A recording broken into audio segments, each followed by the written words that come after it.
Hello दोस्तों, जय मसीह की। मेरा नाम है विनीश मसीह। ब्यूटीफुल बाइबल स्टोरीज में आप सभी का स्वागत है।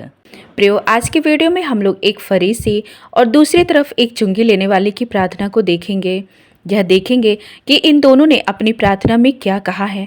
इस वीडियो को अंत तक ज़रूर देखिए, क्योंकि इन दोनों व्यक्तियों में और इन दोनों की प्रार्थना क्या थी इसे हमें समझना ज़रूरी है, ताकि हमें भी बहुत कुछ समझ आने वाला हो सके कि पवित्र शास्त्र बाइबल क्या कहती है।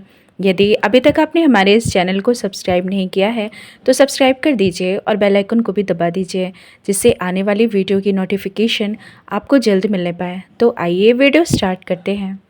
ये कहानी हमें मिलती है लूका उसके 18 उसके 9 से 14 में। यीशु ने उनसे जो अपने ऊपर भरोसा रखते थे कि हम धर्मी हैं और दूसरों को तुच्छ जानते थे, यह दृष्टांत कहा। दो मनुष्य मंदिर में प्रार्थना करने के लिए गए। एक फरीसी था और दूसरा चुंगी लेने वाला।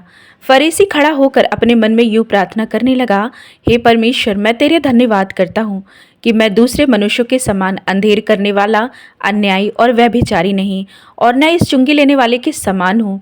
मैं सप्ताह में 2 बार उपवास रखता हूँ। मैं अपनी सब कमाई का दशवांश भी देता हूँ। परंतु चुंगी लेने वाले ने दूर खड़े होकर स्वर्ग की ओर आंखें उठाना भी ना चाहा, वरन अपनी छाती पीट पीट कर कहा, हे परमेश्वर, मुझ पापी पर दया कर। मैं तुमसे कहता हूँ कि वह दूसरा नहीं, परंतु यही मनुष्य धर्मी ठहराया जाकर अपने घर गया। क्योंकि जो कोई अपने आप को बड़ा बनाएगा वह छोटा किया जाएगा, और जो अपने आप को छोटा बनाएगा वह बड़ा किया जाएगा। प्रियो, फरीसी और चुंगी लेने वाले की प्रार्थना को प्रभु यीशु ने एक दृष्टांत के रूप में लोगों को समझाया।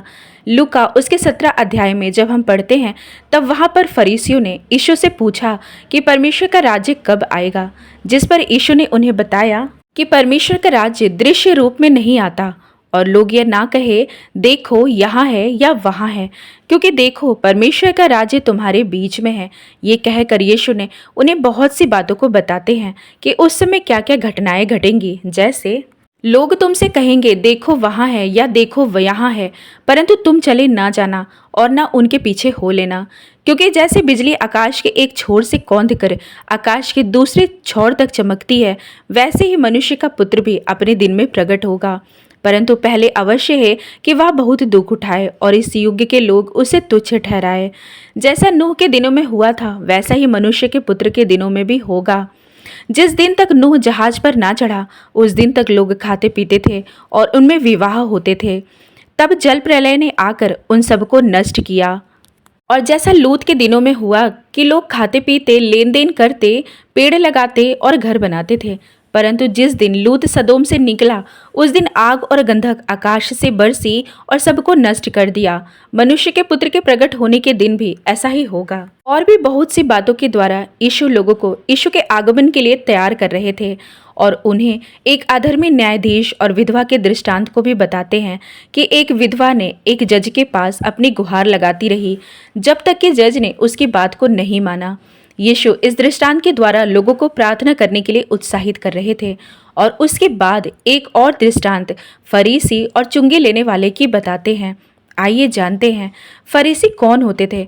फरीसी एक यहूदी धार्मिक अगुवा होता था, जिसे मूसा के द्वारा दी गई सारे नियम और व्यवस्था अच्छे से मालूम रहता था, जिसे वे आम जनता या साधारण लोगों को बताया करते थे, जिसके कारण साधारण लोगों में उनका बड़ा सम्मान रहता था। इसलिए फरीसी अमीर भी हो गए थे।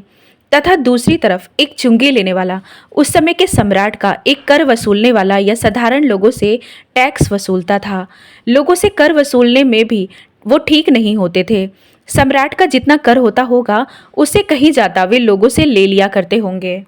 कर वसूलने के दौरान वह लोगों से नरमी के साथ पेश नहीं आते होंगे, जिसके कारण चुंगी लेने वालों को उस समय के लोग पापी मनुष्य कर संबोधित करते थे।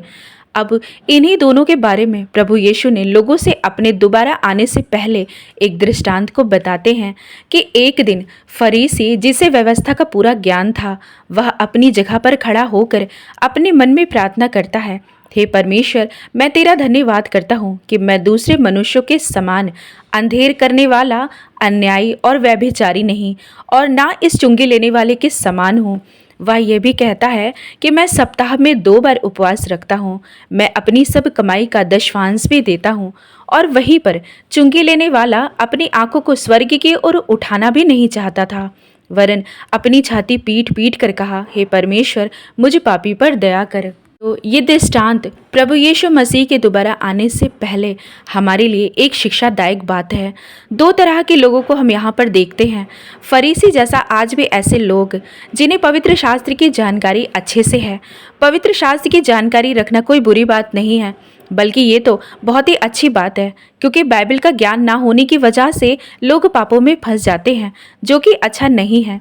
हर सप्ताह उपवास रखना या कभी भी उपवास रखना भी बाइबल से संबंधित बात है। दान भी देना अच्छी बात है, परंतु प्रियो, उस फरीसी में एक प्रकार का आत्म घमंड था जो कि ठीक नहीं था। मतलब वो अपने सारे कार्यों में अच्छे से जानता था, जो जो बातें व्यवस्था में लिखा है मैं वो सब करता हूँ, इसलिए मैं एक धर्मी पुरुष हूँ। और वो बड़े हियाव के साथ प्रार्थना के समय खड़े अवस्था में प्रार्थना करता है कि मैं इस चुंगी लेने वाले के समान नहीं हूँ, बल्कि मैं एक धर्मी हूँ।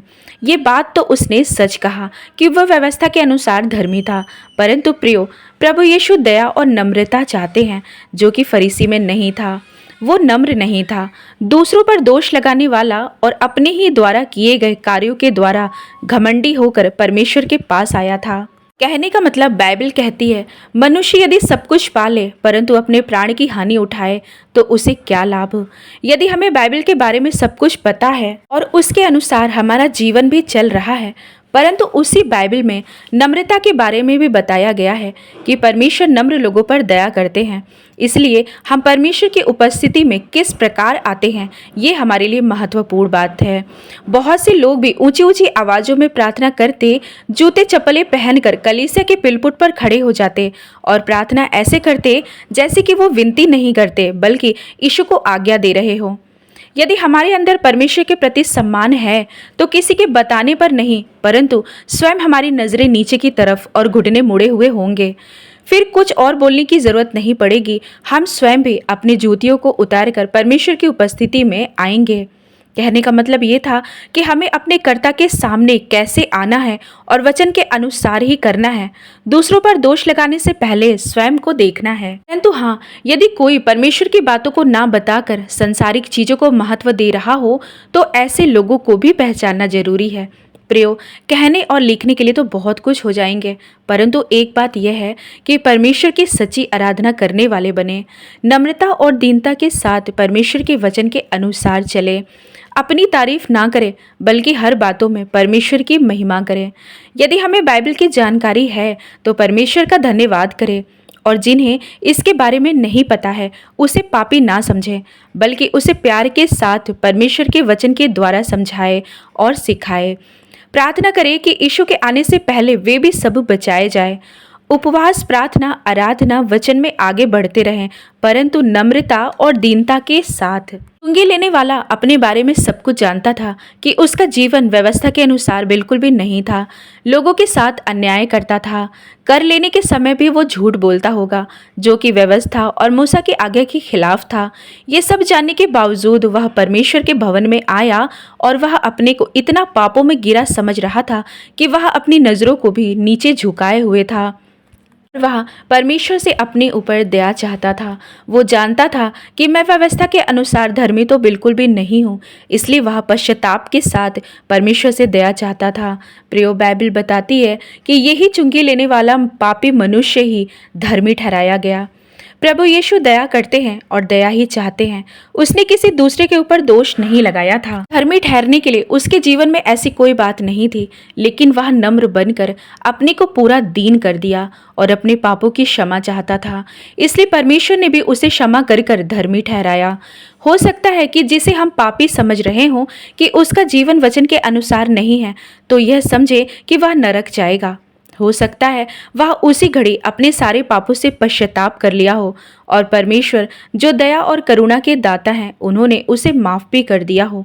इसलिए प्रियो, हमें स्वयं भी नम्र बनना है और नम्रता और दीनता के साथ प्रभु का भय मानते हुए दूसरों को भी वचन की सच्चाई बताना है।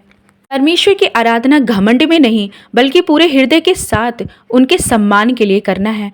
प्रभु यीशु अपने दृष्टांतों में लोगों और फरीसियों को यही बता रहे थे, क्योंकि वहां पर खड़े फरीसी वचन में लिखे हुए परमेश्वर के राज्य के बारे में पूछताछ कर रहे थे। जिस पर यीशु अपने आने के पहले दुनिया में होने वाली सारी घटनाओं को बताया।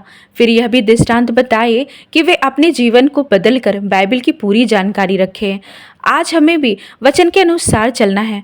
वचन का ज्ञान भी जरूरी है। उपवास, प्रार्थना, आराधना और दान भी जरूरी है और संसारिक शिक्षा को भी पहचानना भी जरूरी है, जिससे कि हम बहकाए ना जा सके, क्योंकि सब कुछ वचन में लिखा है। नम्रता के साथ अपने जीवन को बिताना है, यह भी बाइबल हमें बताती है। इसलिए परमेश्वर का भय मानते रहिए, उन्हीं की उपासना करें। मसीही गीतों को गाते हैं और फिल्मी गीतों को भी गाते हैं। मसीही गीतों पर भी नाचते हैं और फिल्मी गीतों पर भी नाचते हैं। संसारिक सारे उत्सवों में भी उन्हीं के समान शरीक होते हैं। प्रियो, ऐसा तो बिल्कुल भी ना करें, ये ठीक नहीं है। पवित्रताई के साथ परमेश्वर का भय मानिए, क्योंकि अब दिन बहुत नज़दीक है जब यीशु आ जाएंगे। तो आशा करती हूँ ये वीडियो आपको पसंद आई होगी। तो इस वीडियो को अब मैं यहीं पर समाप्त करती हूँ। अब मैं मिलती हूँ आपसे अपनी अगली वीडियो में। आप सभी भाई बहनों को प्रभु यीशु मसीह के नाम में जय मसीह की।